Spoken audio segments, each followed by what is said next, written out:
The cello has a human voice. It's not too high, not too strong. It's human. I use the cello as a mean for expression of the situation here, and is forgiving to me for my bitterness, and is forgiving to the public for their wealth. They do not use in a reasonable sense, so only in a selfish sense, and that must change in the Western world.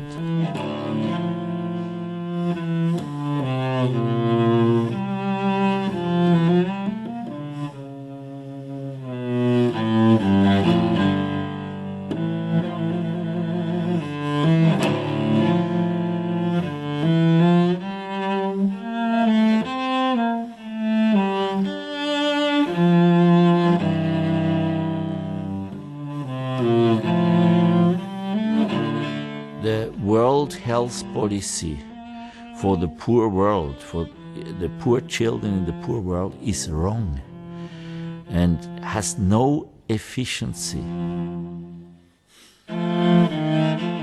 When I would be president of WHO, I would close it.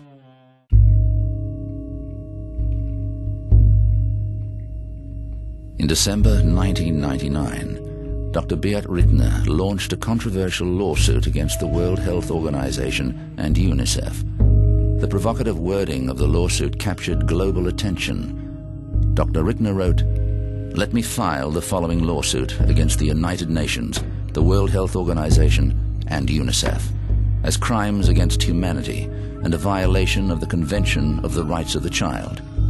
The policies of the World Health Organization and many of its subordinates result in thousands of deaths, thousands of invalids, and thousands of brain-damaged children. We appeal to all experts and officials to change the strategy of poor medicine for poor children in poor countries, immediately." The World Health Organization's policy amounts to passive genocide.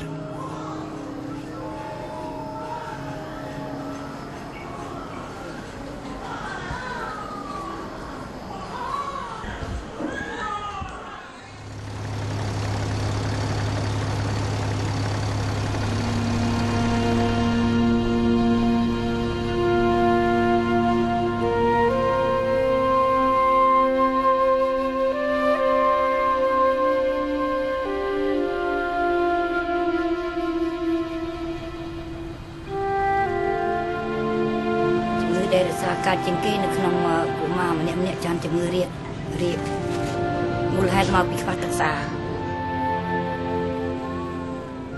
ôn cũng mà để chinh hay trong cua sa để cây cro miền cao là bạn thôi nằm nào từng tì pet mình dâu lưới tay dương ăn miền lưới chi một tàu chi cầm nâu thay nâng cả hộp chọc trong cật nẹm nhẹ tới cật tới thừa dạng mấy chú ná từ chạy bol bom bao đã đây thì cả cái bây giờ tiên trong ca cái làm bây giờ đào xài ta bàn từ hay cái nông không nhom này có chỗ nào miền thành túi chỗ đào xài từ.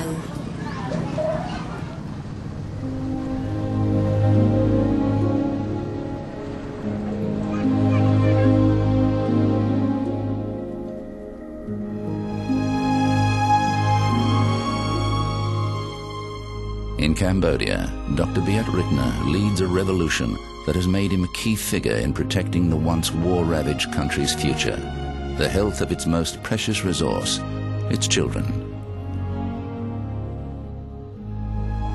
Dr. Rittner is lauded by both Cambodia's Prime Minister and its King. They say he deserves to be awarded the prestigious Nobel Prize due to the thousands of children's lives his hospitals have saved. Despite Cambodia's ongoing volatile political landscape, the cello-playing pediatrician from Switzerland has emerged as a much-admired but very controversial visionary. The World Health Policy for the poor world has failed. This policy is causing sufferance and millions of fatalities every year. Dr. Rickner's supporters are convinced that he has devised a cost-effective blueprint that could change the standard of healthcare in all developing nations. You need to apply the same standard of diagnostic means to the child as would be used in Europe or in US. Otherwise, you miss the diagnosis.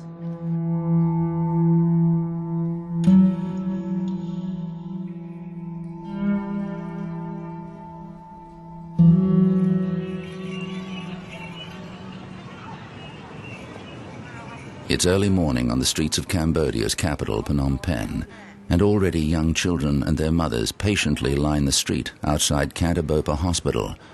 Despite the large numbers, their wait won't be long, because within 2 hours all patients will be thoroughly examined, assessed and treated. Today we have maybe here waiting already 700, but we must not refuse, everybody gets a number. On this particular morning, there have been complaints from wealthy residents living and working in the nearby foreign embassies and the Australian office of the Red Cross that the poor people on the footpath are too noisy. Privately, the residents grumble that the winding queue of young patients is an eyesore. The latest complaints are typical of the war against hypocrisy Dr. Beat has always waged on behalf of the poor. You know, the ambassadors are living in nice residences, but this is the Cambodians' reality still today. This would be very nice to have this garden that these children could wait there. But I do not know if the Australian Red Cross can manage this.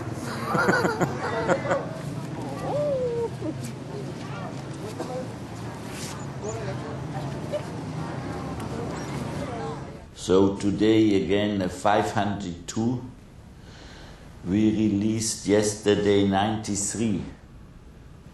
Very tired, so very busy.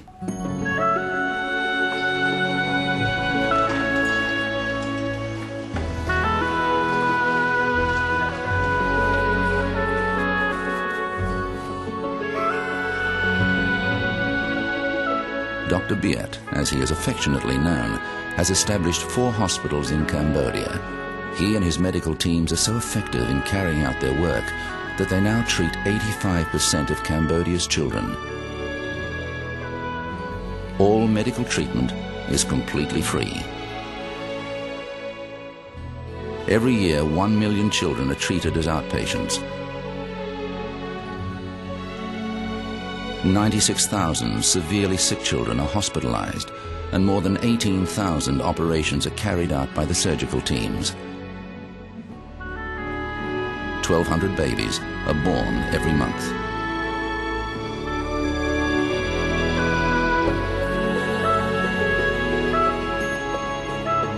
Witnessing a typical day in the Canterbury hospitals, as they are known throughout Cambodia, reveals the grim reality of being a child in the third world.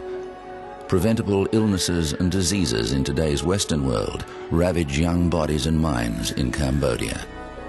The sheer volume of patients seeking treatment would be overwhelming for any modern hospital to cope with, but Dr. Beat's system is so precise that the mortality rate is a staggering 1.1%.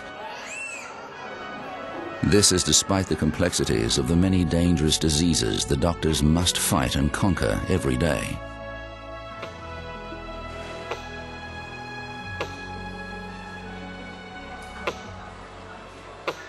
We have a lot of surprises here.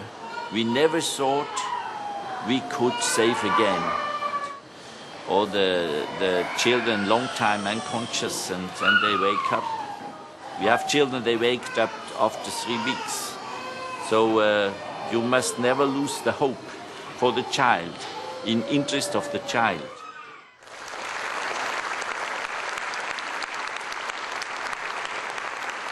First, I introduce myself. My name is Beat, and my instrument is a cello.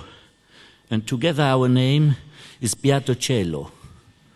There are Italian-speaking people here, My cello is Italian too. Though I was sitting under red umbrella, beside me my fictive son, a small cello, Beato Cellino. Beside it my fictive grandson, very small cello, Beato Celestino. And I started by this song in Italian.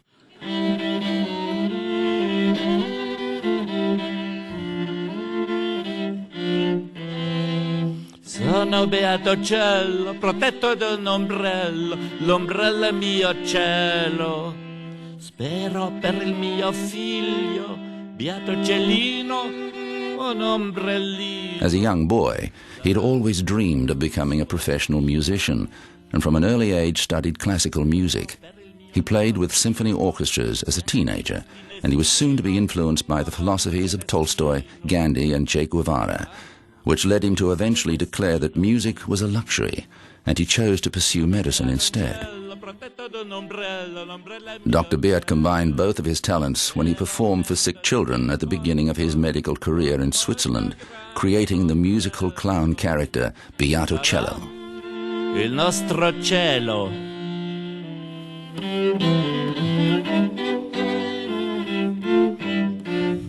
I had a lot of stories on the cello with the cats and the mouses, and the stories, the cat and the mouse and the bird,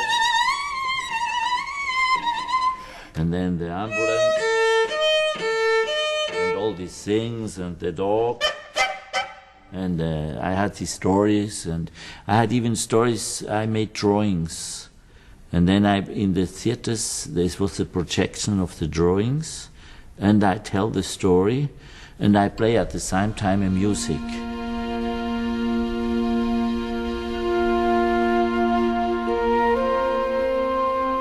His inextricable link to Cambodia began in 1974, when he was in his 20s and working as a pediatrician at Katabopa Children's Hospital in Phnom Penh.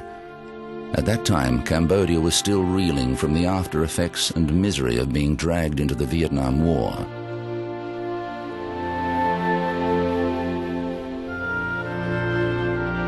But Dr. Beat's compassionate work soon came to an abrupt end when the brutal Khmer Rouge took over the country in 1976.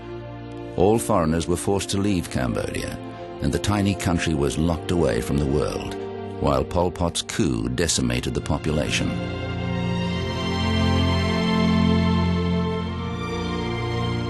1.3 million people were murdered during Pol Pot's reign of terror. 900 doctors who had worked closely alongside Dr. Beat did not survive the genocide. Cambodia's health system was destroyed.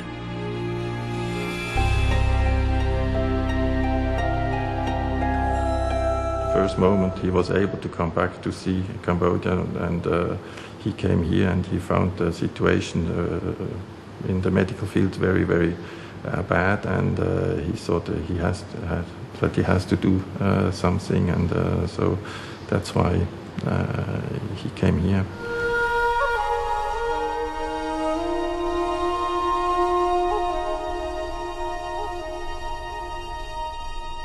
In 1991, at the invitation of Cambodia's King Norodom Sihanouk, Dr. Beat returned to Cambodia to rebuild Katabopa, the same hospital he had worked in before Pol Pot's coup.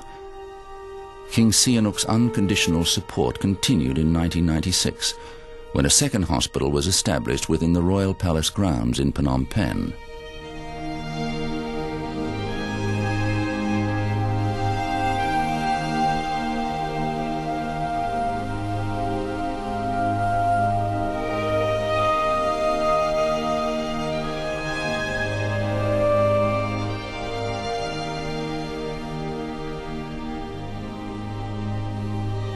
Soon to follow was the establishment of a third hospital, Jayavarman 7, this time situated in Siem Reap, home of the historic Angkor Wat temples. In recent years, Siem Reap has reinvented itself as a tourist town for wealthy travelers and adventurous backpackers, all flocking to see the largest religious monument in the world, Angkor Wat.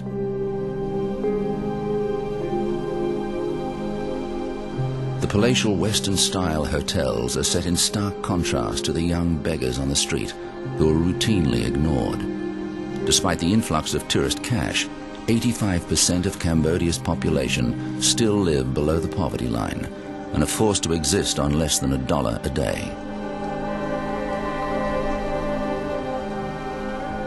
So why the health situation in Cambodia is so bad, especially for children, is still a catastrophe.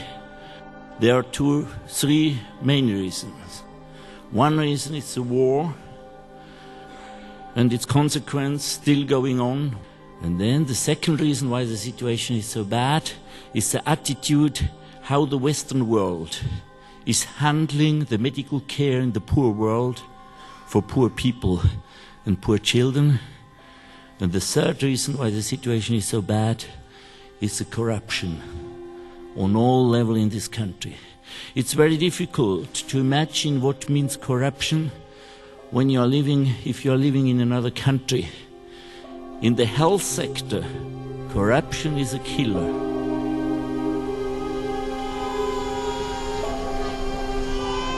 This is the other side to healthcare in most third world countries like Cambodia. It is a state-run system which is supported by means of local healthcare centers, funded by the government and based on the policies and financial assistance of the World Health Organization. The policy calls for basic primary health care and the training of local village doctors. The strategy is to integrate healthcare within the existing structures of each country so that eventually the healthcare system can operate without financial support. In the interests of maintaining a sustainable system, patients are expected to pay for medical care in order to be responsible for their own health. Le système de santé a été reconstruit au Cambodge, et il est en cours de reconstruction encore. C'est la priorité qui a été donnée, parce que c'est comme ça, c'est à travers ces soins de santé primaires qu'on a le plus d'impact au niveau de la santé d'une population. C'est-à-dire que c'est les vaccinations, c'est le traitement de base tout simple de la diarrhée chez l'enfant par les sels de réhydratation, vous savez, c'est quelque chose de très simple. C'est le traitement de la tuberculose au niveau de la communauté avec ces traitements simples. C'est ça, ce sont ces soins-là qui ont le plus gros impact sur la santé d'une population. We have 12 health centers by UNICEF in the area. All the 12 centers do not work. They exist only on the map. They cannot treat a sick child in these hospitals. They cannot. They have not the facilities, they have not the medicine drugs. The prohibitively expensive cost of drugs and poor diagnosis means many children remain untreated. Serious illness often spells financial disaster for families. In some cases, government-run hospitals could charge as much as $200 a day for emergency care. Her mother doesn't know what is happening, what is wrong with her. She's getting thinner and thinner, but they don't know what is wrong with her. The World Health Organization is the specialized agency of the United Nations and acts as the coordinating authority on international public health. Based in Geneva, it has an annual budget of more than $3.3 billion and has regional centers in 149 countries. In recent years, the World Health Organization's work has involved more collaboration with non-government organizations and the pharmaceutical industry, as well as the Bill and Melinda Gates Foundation. Financial contributions from pharmaceutical companies have been significant. The World Health Organization also works closely with UNICEF in the formulation of health centers in third world countries.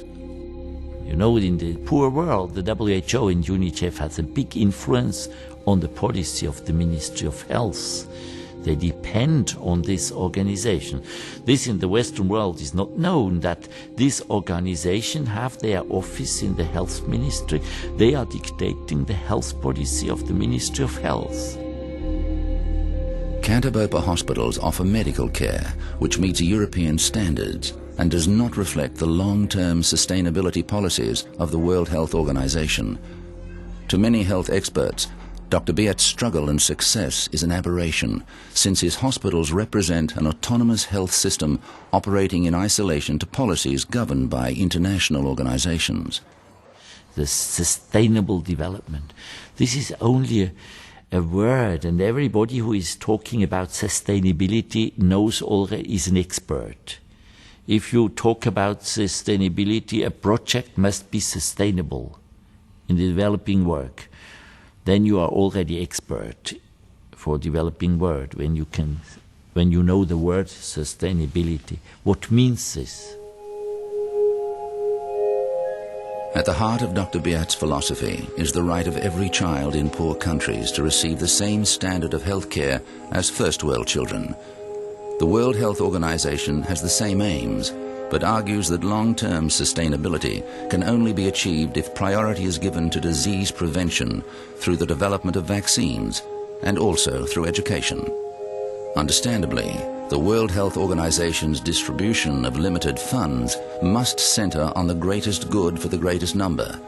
But Dr. Beat believes the aims of sustainability discriminate against the rightful claims of those seeking cure and the best possible medical care. To say this project should not be supported because it's not sustainable is a crime in front of the children we are saving day by day.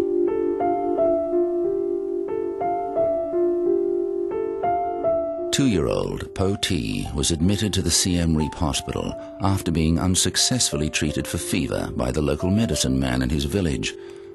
When there was no improvement in his condition, his parents made the journey to the hospital. Tests soon revealed the correct diagnosis of his illness. Leukemia, acute lymphoblastic leukemia.